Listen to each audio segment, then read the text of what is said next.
So here we have another course back from 2017, but I thought this one looked a lot more consistent with the challenges that we've been practicing for like the summer of 2019 here. So I really liked this course. So on the opening, there were, as you mentioned, several options. We'll start by just taking a look at the first one we see here. So kind of ascend to the backside on 2 and going in for the blind. I would maybe do the blind a little bit sooner. I don't even really know that 2 is much of a backside. It seems like if we look at landing and we were to kind of draw the plane of this, he's already on that side. So about here, I'd be going into the blind. When he's airborne, it looks like you're directly on his line. So it looks like he needs to land right here. Try to be moving downstream and across his line a little bit to the left, so that as he lands, there's no issue with him feeling like you're pressuring on his path to get the wrong side there. But having him dog on right to go into the weaves, I'm a big fan of having dog on right for jump weave. We'll talk about that at the end when we come back to some of the handling options. So I liked the strategic choice. I just maybe would have tried to get that blind cross done a little bit sooner.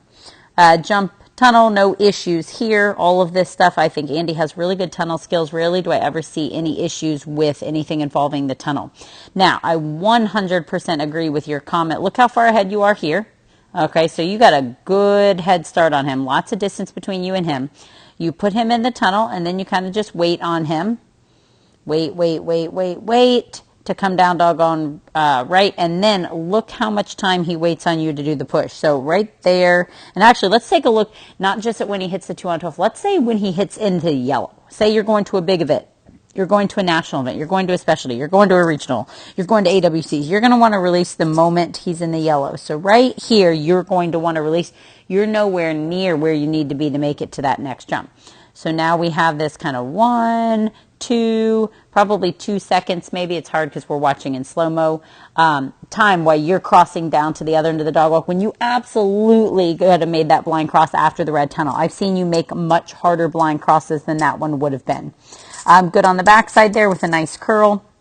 And this is kind of where we start to lose you going up the teeter and then down off the end there. So as we come back through and we look at the openings, I was really a big fan of this opening here. I think this is what I would have been inclined to do, just because if I have an option where I can eliminate a side change, I feel like every side change increased the risk of something going wrong. So I like this because it's just all dog and right, little threadle on 2, maybe a little threadle on 3, and then again, you're on the inside of the curve. So the harshest turn we have here is 3 to 4. 1, 2, pretty soft, 2, 3. So on that hard curve, I want to be on the inside of the curve. So it's going to be a priority for me to try to have dog on right for 3, 4. So I kind of want to work my way backwards on how I can get my dog on right.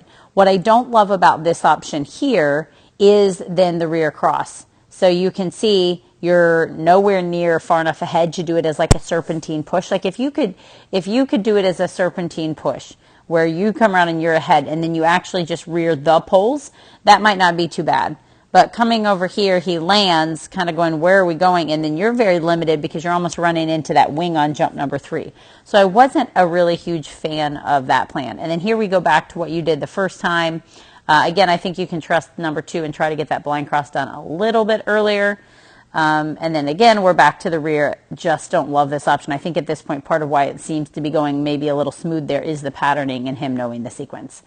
On the ending, this is what I would have done. Threadle here, send to the backside, push with no blind cross right out over the last jump. I think it was smooth for the dog. This one, it was hard for you to get off the line here and still then make it, because you're basically coming from here and then needing to go all the way over to here. All right, so you're at this point when he goes to the backside, and you got to run, hustle over here.